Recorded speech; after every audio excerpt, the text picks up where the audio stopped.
Could a strange substance found by a southwest Arkansas man be part of a government test? Well, that's the question at the heart of a phenomenon called chemtrails, now getting widespread attention. Well, tonight, KSLA News 12 investigation reporter Jeff Farrell shows us the results of testing we had done about what's in our skies. It seemed like some mornings it was just crisscrossing the whole sky. It was just like a giant checkerboard. Bill Nichols snapped several photos of the strange clouds from his home in Stamps, Arkansas. They begin as normal contrails from a jet engine, but do not fade away like a normal contrail. Soon after, he saw particles in the air.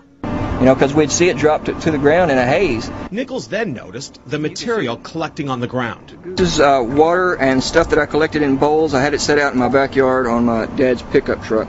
KSLA News 12 had the sample tested at a lab. The results? A high level of barium, 6.8 parts per million, more than 3 times the toxic level set by the EPA. Armed with these lab results about the high levels of barium found in our sample, we decided to contact the Louisiana Department of Environmental Quality. They told us that yes, these levels are very unusual, but at the same time they added the caveat that proving the source is a whole nother matter. Barium is a hallmark of other chemtrail testing, which even attracted attention from a Los Angeles TV station. There's already no shortage of unclassified weather modification programs by the government.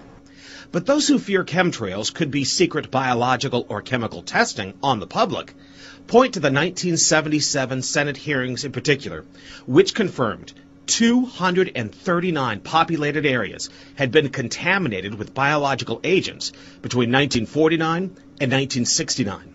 Later, the 1994 Rockefeller Report concluded hundreds of thousands of military personnel were also subjected to secret biological experiments over the last 60 years. But could secret testing be underway yet again? I'd rather it be something inert and benign, something that's, not causing any damage, but I'd like to know what it is. KSLA News 12 discovered chemtrails are even mentioned by name in the initial draft of House Bill 2977 back in 2001 under the Space Preservation Act. But the military denies any such program exists. Jeff Farrell, KSLA News 12 reporting. And, it turns out until 9 years ago, the government had the right under U.S. law to conduct secret testing on the American public under specific conditions. Only a public outcry repealed part of that law, with some exceptions. Now, Jeff's report mentioned high levels of barium linked to those alleged chemtrails. We wanted to find out exactly what effects barium has on the body.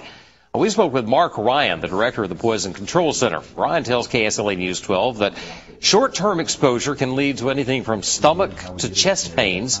Long-term exposure causes blood pressure problems. Ryan addressed concerns by chemtrail researchers that barium could be meant to wear down a person's immune system. Anything that causes ill effects in the body long-term chronically is going to affect your ability because it's constantly working on the body. So from that aspect, yeah, that's a potential.